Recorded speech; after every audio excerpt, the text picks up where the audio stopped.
मित्रांनो, स्वागत आहे आपलं मराठी योजना या यूट्यूब चॅनलमध्ये।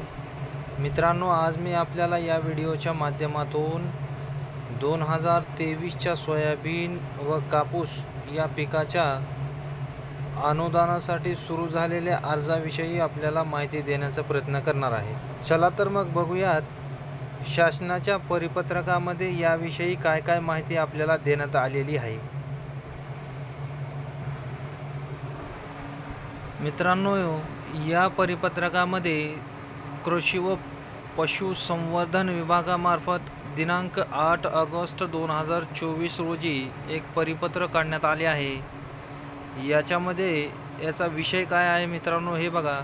सन 2023च्या खरीप हंगामातील कापूस व सोयाबीन उत्पादक शेतकऱ्यांना अर्थसहाय्य देण्याबाबत हे परिपत्र काढण्यात आलेले आहे मित्रांनो। याच्यामध्ये बघा, उपरोक्त विषयाबाबत संदर्भाधीन शासन निर्णयान्वये राज्यातील सन 2023च्या खरीप हंगामातील ई पीक पाहणीवरील नोंदीत कापूस व सोयाबीन व उत्पादक शेतकऱ्यांना अर्थसहाय्य मंजूर करण्याबाबत शासन निर्णय निर्गमित करण्यात आला आहे।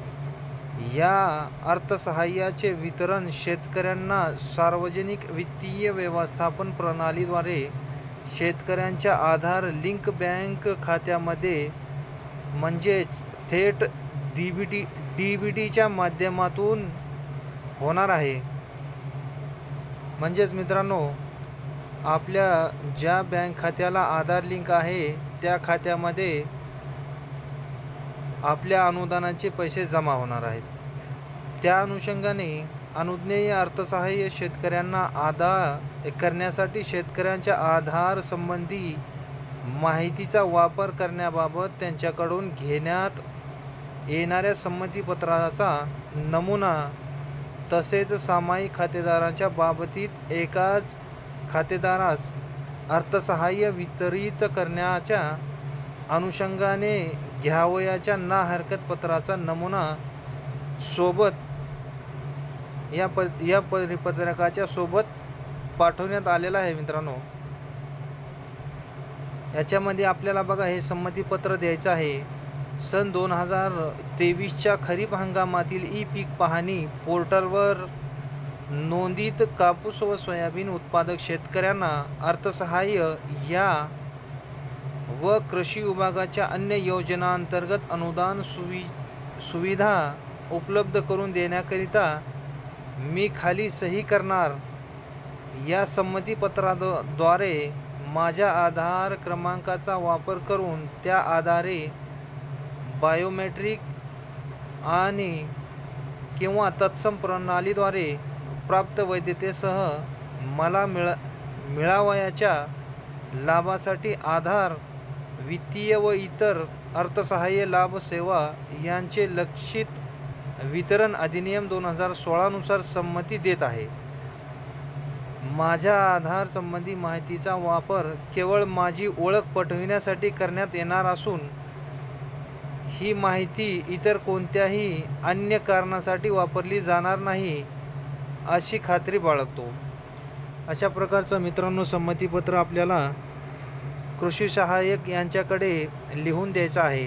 याच्यामध्ये आपला जिल्हा, तालुका, गाव, शेतकऱ्याचे संपूर्ण नाव मराठी व इंग्रजीमध्ये लिहायचे आहे। या ठिकाणी आपल्याला आधार क्रमांक जो आहे आपला तो इंग्रजीमधून लिहायचा आहे। शेतकऱ्याचा मोबाईल नंबर लिहून त्याखाली दिनांक आणि आपल्याला या ठिकाणी सही करायची आहे। आणि सामायिक खातेदारांना नाहरकत प्रमाणपत्र कोणत्या प्रकारचे द्यायचे आहे हे याच्यामध्ये पण दिलेलं आहे मित्रांनो। सन 2023च्या खरीप हंगामामध्ये ई पीक पाहणी पोर्टलवर नोंद झालेल्या कापूस व सोयाबीन उत्पादक शेतकऱ्यांना अर्थसहाय्य देण्याचा निर्णय शासनाने घेतलेला आहे। या योजनेचा आम्हाला लाभ घ्यावयाचा आहे। याच्यामध्ये मित्रांनो आपल्याला तालुका, जिल्हा, गाव व आपले खाते क्रमांक चे हिस्सेदार आहोत हेही याच्यामध्ये आपल्याला नमूद करून द्यायचे आहे। त्याच्यामध्ये बघा मित्रांनो, हे या ठिकाणी खातेदाराचे नाव आपल्याला मराठी व इंग्रजीमध्ये लिहायचे आहे। खातेदाराचा आधार क्रमांक व मोबाईल नंबर पण या ठिकाणी लिहायचा आहे व आपल्या सामायिक खात्यामध्ये जेवढे खातेदार आहेत त्या सर्वांची नावे या ठिकाणी लिहून पुढे संमतीबाबत आपल्याला सही पण घ्यायची आहे।